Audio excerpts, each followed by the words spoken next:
నమస్కారం అండి. మా ఆయన పొద్దున్నెళ్ళి సాయంత్రం కష్టపడి వస్తారండి. కష్టపడినందుకు లంచ్ బాక్స్ పెట్టాలి కదండి. ఏమేమి చేశానో చూపిస్తానండి. కరకరలాడే జంతికలు, చల్ల చల్లని పెరుగు, potato beans fry, మెత్తన paneer,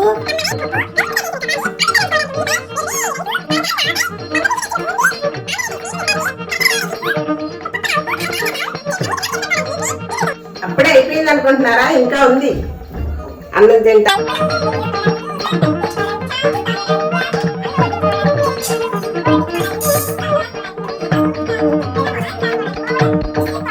A few moments later. ఏమిటి ఇదంతా? లంచ్ బాక్స్ తీసుకెళ్తున్నట్టు లేదు, ఎవరితో పేరంటానికి భోజనాలు తీసుకెళ్తున్నట్టుంది. ఊరుకోండి, ఎవరిని అంటే దిష్టి తగులుద్ది. అయినా బండి మీద నేనే సరిపోను, ఇవన్నీ ఎక్కడ సరిపోతాయి? తెలుసు మీరు అలా అంటారని, అందుకే మీకోసం పెద్ద టెంపో బుక్ చేశా. చూసారు కదా ఫ్రెండ్స్, ఈ వారం లంచ్ బాక్స్. మళ్ళీ వచ్చే వారం కలుద్దాం.